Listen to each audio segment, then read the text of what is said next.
Hi, Hello. how are you? Hi. I'm good, thank you. I'm good. I'm well. I'm so sorry I'm so late. Not a problem. Thank you so much for making time to talk to us. Oh, no My worries. goodness. How are you? I'm doing fantastic. So this weekend is Memorial Day weekend here in the States. So we have Okay.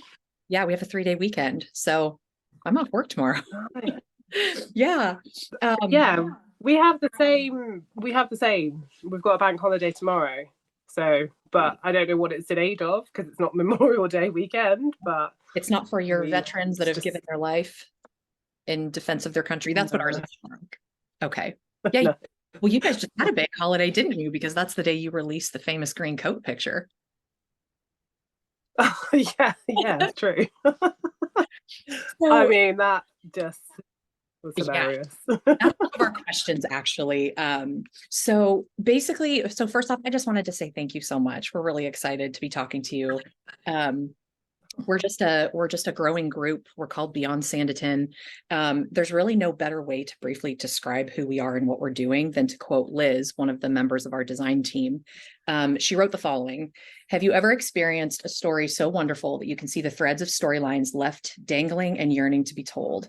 Chapters that seemingly end with a marriage or even the arrival of a child are not ends, but beginnings of adventures, and devoted fans are left to wonder what next for the characters that have captured our hearts and captivated our interest and curiosity.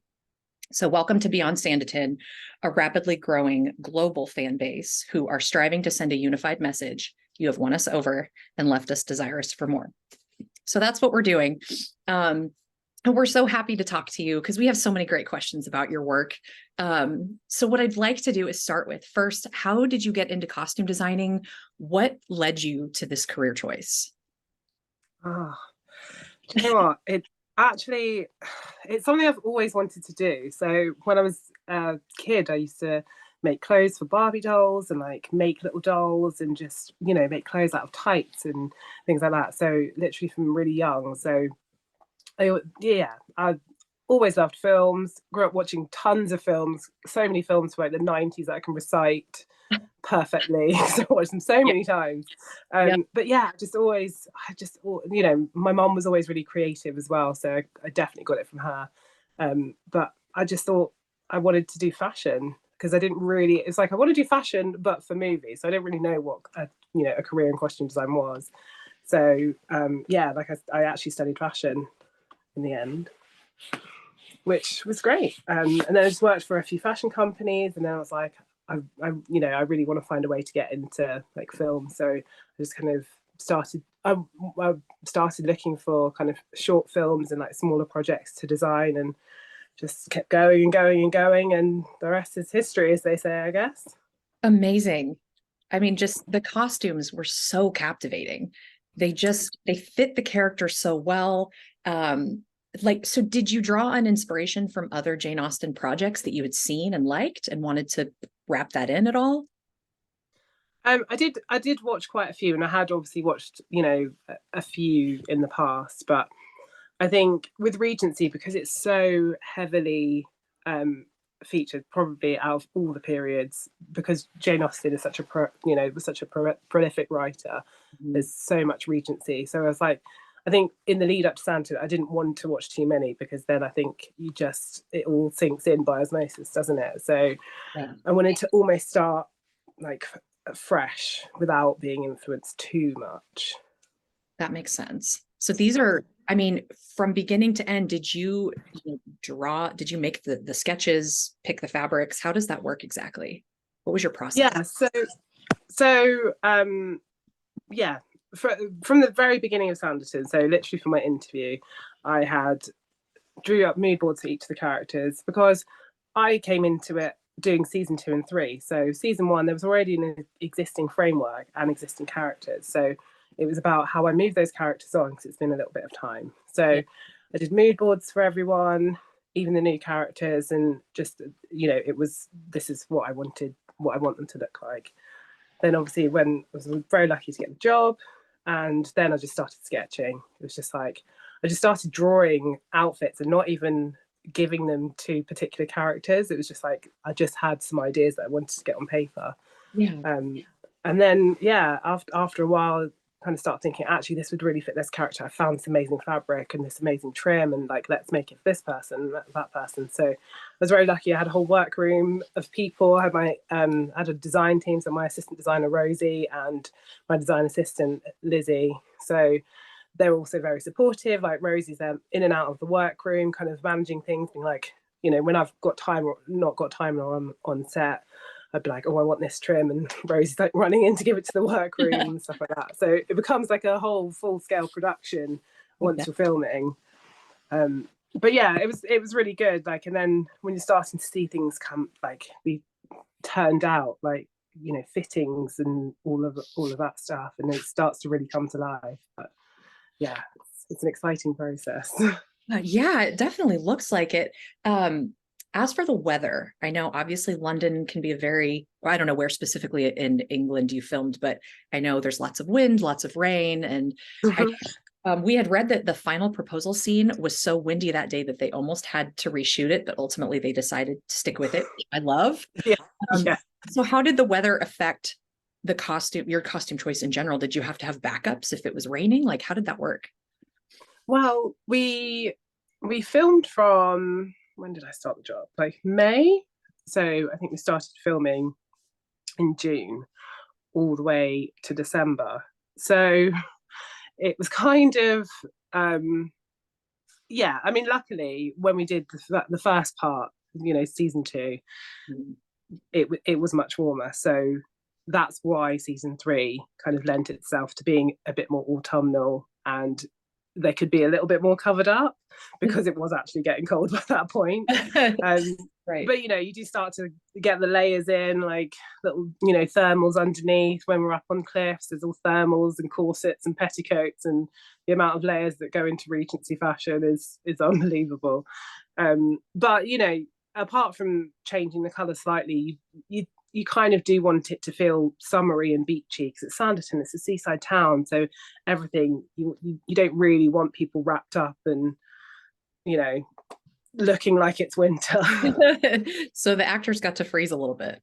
Yeah, just a little bit. Just a little bit. But yeah, that day on the cliff, I think there's a picture of me where I'm standing there in like really, there's this brand called Dry Road that are just these huge kind of toweling coats. So I was standing up there wrapped up in one of those, while obviously, you know, cast warm coats in between, hot water bottles, heat packs, all of that jazz. But on the outside, one hopes Regency perfection. Oh, and it was. It really was. It was. So we have a specific question about the hats. One of our administrators is a huge fan of Regency period hats. So did you choose the hats first and then go with the costumes, or vice versa, or what was the process there? I think it was always, for the most part, it was costume first. Okay. And then like, okay, let's find a lovely hat to go with this. Most of the hats were hires from various costume houses in London, and one in Spain. But yeah, as we kind of got further down the line, when there was a bit more time, because it was all filmed so quickly. We filmed season 2 and 3 so quickly. So, you know, in season 3 there was an opportunity to have some that were actually custom made for the outfit. Wow. Oh my goodness. That's got to be more exciting too, because then you really get to choose more things rather than just, I guess, borrowing one from another, or renting hats. I guess you get to kind of from the beginning get to choose the colors. Yeah. Yeah. Yeah, absolutely. But, you know, there are hats that were rented and cheekily customized, improved. So there is an element of, you know, you can really make it your own, like taking a trim from a dress that's been made and just adding that to the ribbon and things like that. So there is that opportunity. Oh, of course.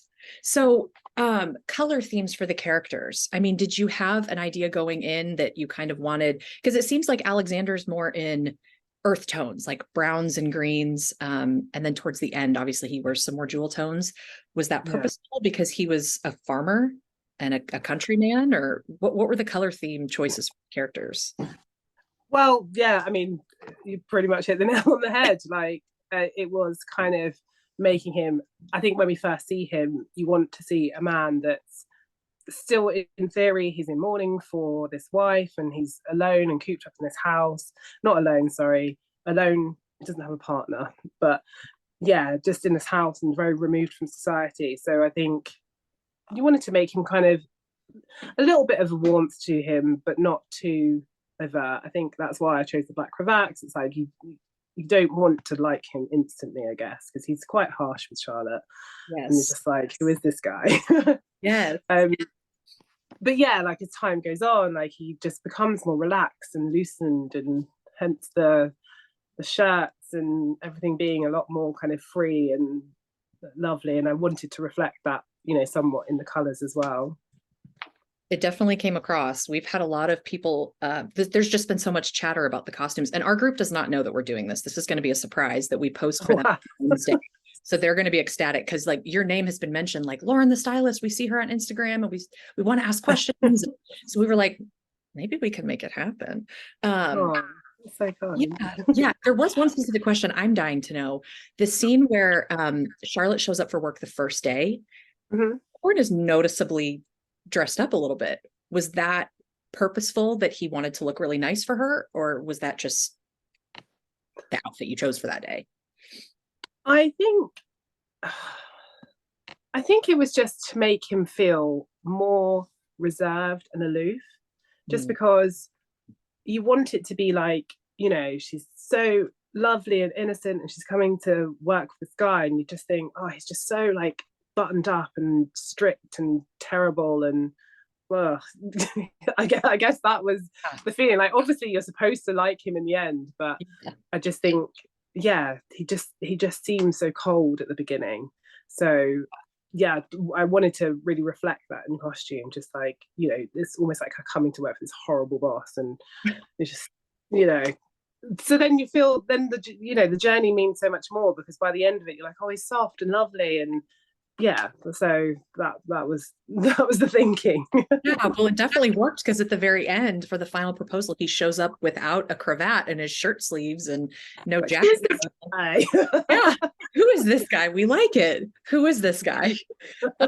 As far as like couples, we noticed that Samuel and Susan tended to have coordinating colors. Did that happen by accident, or did you mean to have? Because sometimes they'd be dressed in like jewel blue, and I don't know, maybe it's because Liam's eyes are bright blue and he just looks really great in blue, but there were just times where they look like they're wearing couple costumes. Awesome. Yeah, definitely a little bit. I think looking at the outfits back, it's probably way more than I actually thought that I was doing. But yeah, there's definitely supposed to be a little bit of symmetry, because they're a couple that you're rooting for. You're like, you know, don't go back to the evil king. Stay together. So yeah, there was intentional. I tried to be quite intentional with most of the costumes in it, and it seemed so crazy and so fast paced at the time. And you know, don't get me wrong, there are a few moments where it's like, okay, let's just, you know, got to put this together very quickly. Right. But yeah, for the most part, you know, I had a very clear plan with like everyone's color palettes when I was going into it, and it's just like, this is the feel that I want for this character. Like Georgiana's a classic example. I was like, she's got such beautiful skin. I was like, I want her to wear bright colors and just bring all of that out. And just, you know, it's a seaside resort. If you think of any seaside resort that you go to, it's all bright and like pretty, and you know, so that's generally. I had a very clear idea for everyone before going into it. Because it definitely came through in your choices. So yeah, the fans have definitely picked up on it. So did the actors have any input in their costumes? Did you guys kind of meet and talk about their characters and what they were going for as well? Generally, they like the fitting process is always so important. I think on period drama, unlike doing contemporary, the fitting process was a hell of a lot longer. So you do really have, I'd say you actually have less input than you do on contemporary costumes with an actor. I think the period is so set, isn't it? It's right. There isn't as much freedom with costume choices. So yeah, but it's always a collaborative process. I think, you know, there's definitely a lot, I'd say with Lockhart's costume, there was definitely more conversations. It's like, we need to free this guy up, we need to make him different. So yeah, like that, I'd say that's probably one that I got to be the most you know, we talked about so much more, because it was scripted that he was, I think one of the things in the script that was very specific was that when we first see him, he's wearing this sarong on the beach. So I'm like, okay, it's like, this is Regency period. This isn't like 90s David Beckham. So it was like, okay, so Right? you want to do it and make it believable, and, you know, lean into this rebellious spirit. So yeah, so he was definitely the most, probably him and Leo the most. Sure. Yeah, because you had to transition her from dressing like a boy to ultimately she ended up dressing like a girl more often, but she did kind of still occasionally get sprinkled in, you know, pants, shirt, suspenders. So Yeah. did you kind of want to keep that? Because yeah, she started dressing like a girl more, but I noticed that you did still keep sprinkling in some of those more comfortable outfits that she liked that were so innately her. Yeah, I think it probably should have gone a bit further and maybe even had more dressing like a boy, you know, maybe at the wedding. Maybe she should have been in breeches. Yeah, but you know, it's always like figuring out the character, like making them jump off screen. Like how do we execute this? It's a period drama, so it's not necessarily something that you're used to seeing in a period drama. So it's like how to work that, make it believable. And I found some really, really amazing like reference paintings for the Leo character that were genuinely of the time, and it was like, okay, well, it exists, so it's out there, so Yeah. we can go nuts. And especially one that it pretty much looked exactly like her. Actually, it had the same haircut and a very similar like white frilly outfit from that we first see Leo in as well. There was, yeah, so we found some really, really great references. Yeah, that really came across very well. And you mentioned the wedding attire, so we have questions about that. Themes of blue and cornflowers. Are there cornflowers on Charlotte's dress? There aren't, but there is a hint of blue Okay. on the dress. Like, so in the embroidery, there are little tiny bits of blue. And what I don't know. The theme just went nuts. Yeah, no, it was so pretty though, because we I mean, obviously Alexander's outfit is blue and it has that beautiful stitching on his vest. Blue what so was blue was a conscious choice then because of the cornflowers? Yeah, because it's cool flowers. And her ring. What was there a backstory to the ring? Do we think that we know where the character got it from or why he went with, is it an opal? It is an opal. I don't know. I haven't made a backstory for that one. I just liked I just liked it. I haven't made a backstory. I probably should have made a backstory. If I'd have known this question was coming, I would have definitely made a backstory. But it just looked really pretty. Kind of it picked, you know, I felt like with the opal, the iridescence, it picked up, you know, like you can pick up the pinks and the blues, and that kind of fed into the colours of her dress. So pretty. It just kind of matched, and it was a beautiful ring. So I felt like I had to use it.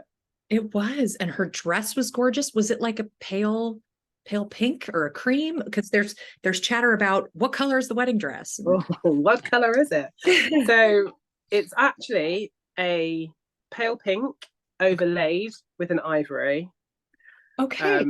So it's both basically. Yeah, so it's got layers of kind of chiffon underneath, that there's pink and there's ivory, and yeah, it's overlaid with an ivory chiffon, and the embroidery is kind of pink and there's tiny bits of blue in there, and like a couple of different colors of pink. So, and I think the tiniest bit of green, but it was just, yeah, to kind of have that ethereal, you wanted her to be floating, like she's so happy this day has finally come. And then the overlay on the boning is an embroidered pink as well, so there's like very subtle little it's like like an ivory on pale pink embroidery, just for those little bits of boning and the little spikes. But, absolutely. Yeah, that's the whole of the outfits and in the entire 2 seasons, that was the one I was most scared of doing. Oh, I bet. No pressure at all. You're just making a dress for an Austen hero. I mean, and no veil, which was nice because we got to see her beautiful flowing hair and the beautiful pieces you put in it. Oh my goodness. I loved that. Because do you think maybe a veil would have blocked that from the camera, or would have blocked her expressions maybe?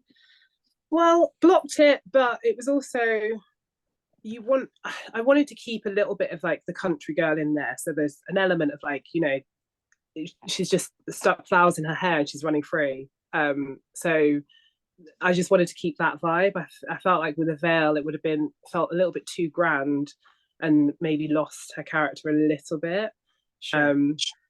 Yeah, almost in, when you suddenly get a commoner that marries a prince sort of vibe, and they're suddenly like done up to the nines and like completely not who they were before, I guess. So I wanted to have like this, she's wearing a beautiful dress that's been made and this gorgeous ring, but she's still just like this lovely girl with flowers in her hair. So yeah, that makes a lot of sense. That really fits. And of course, we get to see her beautiful hair and the beautiful piece that was in it. So yeah, we loved that. And then so Lady Susan and Augusta and Leo in the wedding scene, were they essentially, I think they were in like a mauve color. Was that to complement Charlotte, or no? Yeah, no, it was. Oh, it was. Okay.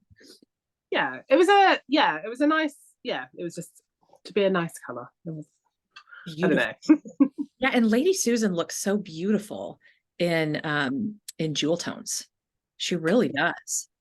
Yeah, I mean, she's stunning anyway. She is so stunning. Yes. I mean, my work was very easy with her. I had to do nothing. She could wear a bin liner and just look beautiful. Right? She really. Yeah, she was super easy. So of course we do want to ask about the green coat. So somebody had said that the kind of wings on the shoulders, was that something that was at the time to like keep rain away while they're outside, or was that just a design? Yeah, so it's kind of like like the horseman coats are like that, and there's even tons of coats you can buy now that if you're out walking your dog or something, maybe it's more in this country. I don't know, but yeah, you even get them now, and they're quite common. Hey. I think I actually have one. So yeah, it just means that the rain does kind of go off. I don't know because that one. Yeah, I guess that's the origins of it, but I'm not sure. I'm not 100% sure. That's a great. But I just love the coat. He tried it on in the fitting, and it just looked so good. But I don't think everyone was as convinced as I was. So I kind of just like fought for it. I was like, I just think it looks so good. It's literally out of all the coats that I tried on him, it just fit the best, or like made it fit the best, and it was just like quite striking and distinctive, and it now has its own Twitter account. So I know. Did you have any idea you were going to essentially break the internet with that photo? I mean, absolutely didn't. Absolutely. Ben was trending on Twitter within hours. And the memes that are popping up now, I mean, and it's very Mr. Darcy wet shirt Colin Firth-esque. Yeah. But in very much Ben's own way, which is wonderful. I wonder if he had any idea that this was going to be as big of a thing. Probably not. He seems like a humble guy, so I doubt he would have thought much about that. But no, I thought that was he definitely didn't realize that it would get so much of a reaction, because he's not on social media. So obviously I'm on Twitter and Instagram and stuff, so I see the Tuesday things, and so I had an inkling that it would be popular, just among the fans, obviously, but I didn't realize it would go that nuts. How did you end up getting a shirt? I mean, like, was it just, quickly try on the coat because we need to see some fittings, or was he just goofing around? No, it was literally that, because I'd had it altered. So I was like, just before you get changed, can you just quickly throw this on so I can check it fits? And then took a picture. That was it. It just went away, wasn't thought about forever and ever. And then when I was scrolling through pictures, I was like, finding some pictures to put on TikTok. And I found it, and I was like, to myself, I was like, the fans would love this, but I'd never post it. Yeah. And then I think we would. I'd messaged him just to say hi because I hadn't spoken to him for a while, and I was like, oh, I was just like, oh, look what I found. And then we just kind of got into more of a conversation about it, and I was like, would you mind if I posted it? Because I think they'd love it. So it was like, oh, I don't know. I'm not sure. I was like, oh, it'd be fine. So yeah, and it literally went nuts. Literally, and it's out there forever now. Yeah, it is. But you know, I mean, there's one of those pictures I'm sure he'll look back on in years' time and just be like, I looked great. Yeah. I mean, it's iconic and it's a wonderful character, and he's our last Austen hero. So he's a very important character to people who love Jane Austen. So we're definitely glad for that. So do you have any like upcoming projects or anything that we can share with our team, with our followers? Oh, well, what did I do after Sanditon? Actually had a project come out since Sanditon. I went on to do a show on Netflix called Treason, which came out on Boxing Day last year. Okay. And then since that came out, I've been doing a show called Supercell, which is also on Netflix, Okay. which is very different to Sanditon. It's kind of all everyday people that suddenly get powers and turn into superheroes to a point. So yeah, completely different, but yeah, it's been fun. So I kind of not long finished filming that, and then I'm just going on to do a show called Borders, which is to the BBC, and some teenagers in boarding school. So I'm doing like an amazing like school uniform, like private school, drawing on all my inspiration from all the best like 90s, like like one of my favorite films, Clueless. Yeah. It's like Gossip Girl. So yeah, good references at the moment. Is Clueless one of the 90s movies that you can quote? Yeah, 100%. Oh yeah. Actually, it's early noughties, isn't it? But I know literally every word. Oh yeah. It's yeah. People that were like, like our age in the 90s, that's definitely one of the movies that, and it's crazy now because there's some young kids, it makes me sound so old, but there's some young kids that are like, oh, I've never seen that. I'm like, oh, don't. Please. We failed you. You need to like see literally. It's iconic. It is iconic. And it's Emma. Exactly. Exactly. So maybe that's how we'll get it to the new generation, which isn't me anymore. Where can our followers find you on social media? I know it's Styling by Lauren on Instagram, correct? Yeah, it's at Styling by Lauren on everything. Everywhere. Okay. But yeah. Awesome. Well, thank you so much. It's been such a pleasure talking to you. You're such a talented person, and we can't wait to see where you go. And hopefully our campaign is successful. We get more Sanditon, and then you can come back and do lots of beautiful costumes for the next step of the story. Oh, thank you so much for talking to me. Honestly, the Sanditon fan base are amazing, so invested, such like genuinely such nice people. And yeah, I'd go and do it all again, and I really hope we get a film. I'd love to do it. That's what we're working on, so we'll get you covered. Amazing. Thank you so much. Thank you so much. And just to double check, are you okay if we post this on our Facebook page and eventually on YouTube? Yeah, sure. Okay. Thank you so much. Have a good rest of your night. Oh, thank you. Take care. Bye-bye.